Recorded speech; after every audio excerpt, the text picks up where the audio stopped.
آسمان کی خبریں مجھ پر آتی ہیں. آقا نے فرمایا صبح و شام آسمان کی خبریں مجھ پر آتی ہیں. مفتی صاحب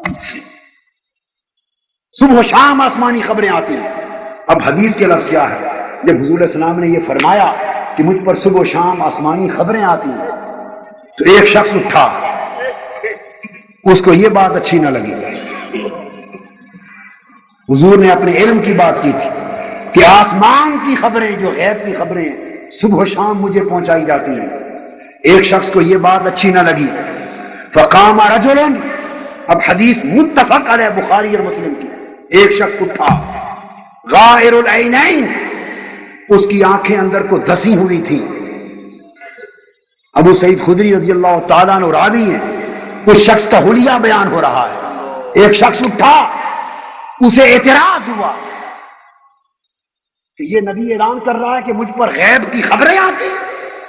حضور کے علم غیب پر، حضور کے علم وسیع پر، آسمانی اطلاع پر اعتراض کس کو ہو گیا کہ حضور نے یہ فرما دیا؟ معاذ اللہ. ایک شخص اٹھا، اس کی آنکھیں دسی ہوئی تھی. مشرف الوجنتین، اس کی جو گالیں تھی یہ گالوں کی ہڈیاں ابھری ہوئی تھی. ناشز الجبہ، پیشانی ماتھا ابھرا ہوا تھا. کس اللحیہ، داڑھی بہت بڑی گھنی تھی. کس اللحیہ، داڑھی بڑی گھنی بھری ہوئی تھی. محلوق الراس، سر مڑا ہوا تھا، کنڈ کرایا ہوا تھا. داڑھی گھنی تھی. محلوق الراس، سر مڑا ہوا تھا.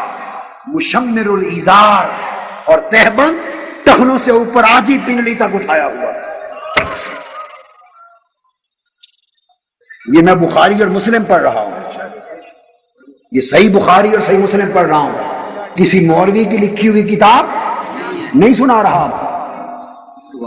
وہ شخص اٹھا، صحابہ کرام علامت بیان کرتے ہیں. کیوں بیان کی؟ آگے آپ کو سبب بتاؤں گا. ورنہ کئی باتیں ہوتی تھی تو کیا پوچھنے والے، بات کرنے والے کے حلیے بیان کیے جاتے ہیں ہر حدیث میں؟ کئی سائل آتے، کئی باتیں ہوتی تھی کہ کبھی کسی راوی نے کسی پوچھنے والے کے حلیے بھی عام طور پہ بیان کیے تھے. ضرورت ہی نہیں پڑتی تھی کہ حلیے کو بیان کرنے کی کیا ضرورت ہے. اصل جو بات ہوئی وہ بتانی چاہیے تھی، اصل بات بتانی چاہیے تھی. حلیہ کیوں بیان کیا؟ اس میرے سوال کو ذہن میں رکھ لیں. ایک ایک نشانی گن کر کیوں بتائی؟ اس سوال کو ذہن میں رکھ لیں کہ ٹینڈ کیا ہوا تھا، داڑھی بہت بڑی گھنی تھی، آنکھیں دسی ہوئی تھی، اور تہبند ٹخنوں سے اوپر آدھی پنڈلی تک اٹھایا ہوا تھا. یہ نشانی بتائی جا رہی ہے. کیوں؟ فقال یا رسول اللہ اتق اللہ، اور اس نے کھڑے ہو کر معلوم ہے کیا کہا؟ معاذ اللہ، حضور کو توحید کا درس دیا. وہ نام نہاد توحید پرست تھا، نام نہاد توحید کا مبلغ تھا. کہتا ہے اے رسول اللہ کے رسول، اللہ سے ڈرو. معاذ اللہ، حضور کو کہتا ہے یا رسول اللہ، اللہ سے ڈریے. کیوں؟ یہ جو کہا ہے کہ مجھے آسمان کی خبریں آتی ہیں غیب کی، یہ غیب کا علم تو اللہ کو ہوتا ہے، آپ کو کیسے آ گیا؟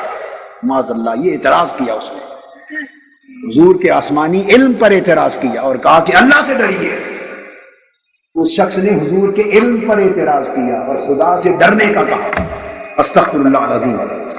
آقا علیہ السلام نے فرمایا بدبخت، تباہ ہو جاؤ، کیا مجھ سے زیادہ بھی کوئی اللہ کے سے ڈرنے کا حقدار ہے؟ یہ بات کی حضرت خالد بن ولید کھڑے ہو گئے، تلوار نیام سے نکال لی. عرض کیا یا رسول اللہ اجازت دیں تو میں اس گستاخ کا سر قلم کر دوں، اس گستاخ کا سر قلم کر دوں. آقا نے فرمایا نہیں، ایسا نہ کرو. لوگ کہیں گے دیکھو انہوں نے نمازیوں کے سر کاٹنے شروع کر دیے ہیں، نماز پڑھتا ہے نا. لوگ کہیں گے اپنے نمازیوں کو مارنا شروع کر دیا، بدنامی ہوگی، چھوڑ دو. اور دوسری روایت میں ایک شخص نے آقا کی بارگاہ میں گستاخی اس طرح کی، عمر فاروق رضی اللہ تعالیٰ عنہ کھڑے ہو گئے. اب کی آقا اجازت دیں میں اس کی گردن اڑا دوں. آپ نے فرمایا دفع کرو اسے. لوگ کہیں گے کہ اپنے نمازیوں اور کلمہ گو لوگوں کے سر قلم کر رہے ہیں، چھوڑ دو. یہ نہیں فرمایا کہ نہیں یہ قتل کیے جانے کا حقدار نہیں فرمایا لوگوں کو مغالطہ لگ جائے گا اس لیے چھوڑ دو، ہے تو حقدار بدبخت کہ سر کچل دے کاٹ دیں، مگر حکمت نہیں، چھوڑ دو۔ اور پھر آقا علیہ السلام نے فرمایا سنیں، وہ شخص یہ کہہ کر حضور علیہ السلام کی طرف پشت کر کے منہ پھیر کر چل پڑا۔ پھر یہ بے ادبی گستاخی کی کہ پشت کر کے منہ پھیر کے چل پڑا۔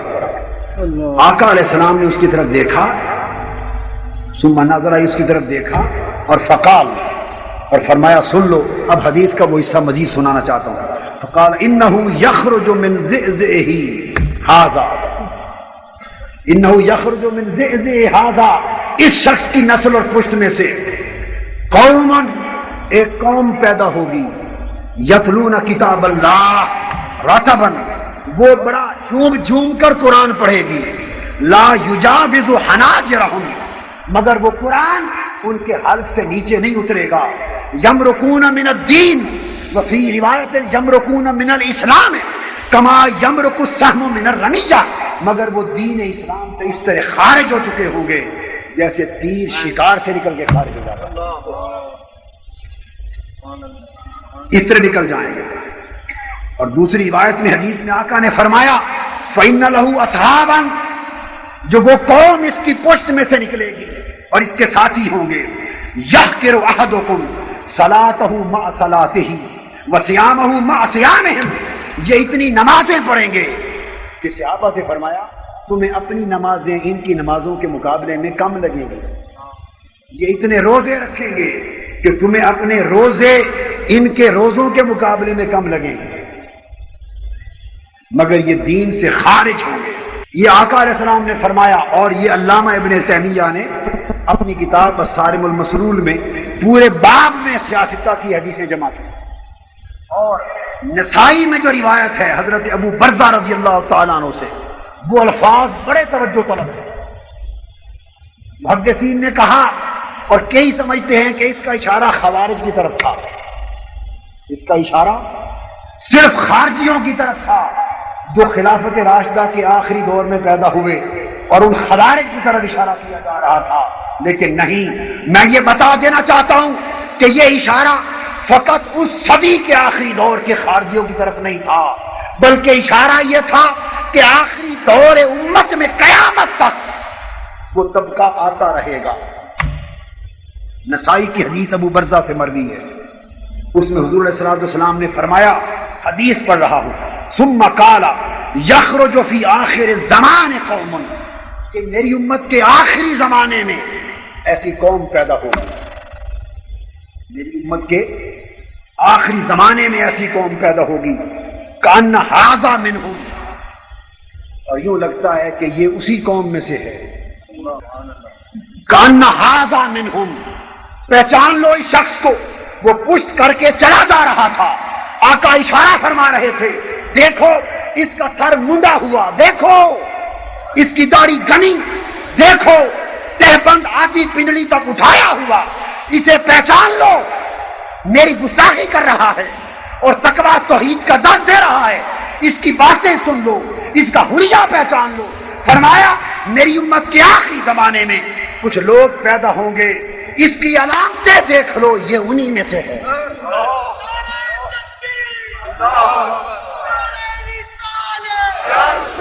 اور آگے سنیے، یہ انہی میں سے ہے، اور فرمایا یقرؤون القرآن، وہ قرآن کو بہت زیادہ پڑھیں گے، لا یجاوز تراقیہم، مگر قرآن ان کے حلق سے نیچے نہیں اترے گا، یمرقون من الاسلام کما یمرق السهم من الرمیہ، مگر وہ اسلام سے اس طرح خارج ہو جائیں گے گستاخی رسول کے سبب، بے ادبی مصطفیٰ کے سبب اور اہانت نبوت کے سبب، جیسے تیر شکار سے نکل جاتا ہے۔ اور آقا نے دوبارہ دوہرا کے فرمایا سن لو، چونکہ آخری زمانے تک وہ لوگ آئیں گے، ان کی نمایاں علامت کیا ہوگی؟ سیماہم التحلیق، حضور نے فرمایا ان کی پہچان یہ ہوگی کہ سر منڈا کے رکھیں گے، چند یافتہ لوگ ہوں گے، سیماہم التحلیق، یہ حدیث پڑھ رہا ہے، حدیث پڑھ رہا ہے۔ سر کا ٹنڈ کروائیں گے اکثر، یہ ان کی علامت اور پہچان ہوگی۔ اور فرمایا لا، یہ نہ سمجھنا کہ صرف وہ خارجی تھے پہلے زمانے کے، لا یزالون یخرجون حتی یخرج آخرہم مع المسیح الدجال۔ فرمایا یہ نہ سمجھو کہ وہ خوارج آخری پہلی صدی میں ہو گئے اور اس حدیث کا تعلق ان کے ساتھ تھا، نہیں، فرمایا میری امت کے ہر زمانے میں یہ لوگ پیدا ہوتے رہیں گے اور آخری دور میں خاص طور پہ پیدا ہوں گے، اور آخری زمانے میں یہ طبقہ ہو جائے گا حتیٰ کہ ان کے آخری آدمی دجال کے ساتھی، حتیٰ یخرج آخرہم مع المسیح الدجال، جو مسیح دجال ہے ان کے آخری آدمی دجال کے ساتھ ہوں گے۔ وہ آخری زمانے میں قوم کے آنے کی طرف اشارہ کیا جا رہا ہے، آخری زمانے میں قوم کی طرف اشارہ کیا جا رہا ہے۔ یہ وہ لوگ جنہوں نے من گھڑت توحید کے نام پر آقا کی بارگاہ میں گستاخی کی تھی، ایک طرف شرک تھا، ایک طرف گستاخی رسول تھی، ادھر قسم کھا کے فرمایا کہ میرے بعد اب قیامت تک امت میں شرک نہیں ہوگا، اور جب گستاخی نبوت کی بات آئی فرمایا کہ آخری زمانے تک دجال کے آنے تک میری گستاخی کرنے والے ان علامتوں کے لوگ پیدا ہوتے، ان علامتوں کے لوگ پیدا ہوتے رہیں گے۔ اور سیدنا فاروق اعظم کا عمل یہ تھا کہ کسی شخص نے سیدنا فاروق اعظم رضی اللہ تعالیٰ عنہ سے سوال کیا سورہ الزاریات، المرسلات اور النازعات کے بارے میں کہ ان صورتوں کا معنی کیا ہے۔ اس کو معاذ اللہ حضور علیہ السلام کی شان میں گستاخی اور بے ادبی کے لیے وہ صورتیں استعمال کرنا چاہتا تھا، وہ شخص کی قرآن کی صورتیں پڑھ رہا، پوچھا ان کا معنی کیا ہے، سیدنا فاروق اعظم نے اسے قرآن کی صورتوں کا معنی نہیں بتایا۔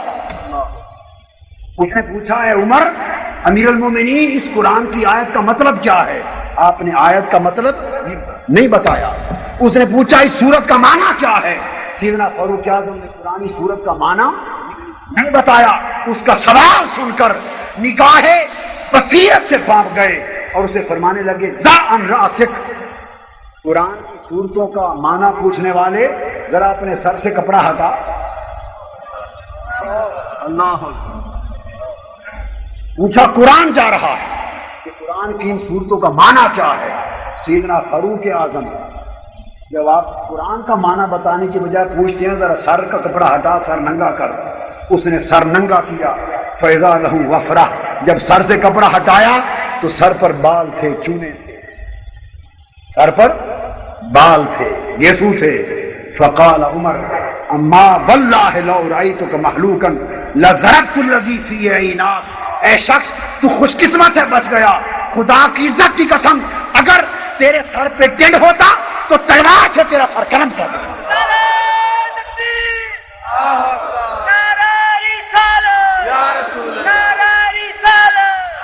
پھر تیرے قرآن کا درس بھی تمہیں میری تلوار سے بچا نہ سکتا، اور قرآن کی معنی طلبی بھی بچا نہ سکتی کہ میں سمجھ جاتا کہ جو قرآن کی صورتوں کا معنی پوچھتا پوچھتا ہے اس قرآن کے در پردہ تیرے اندر گستاخی مصطفیٰ ہے۔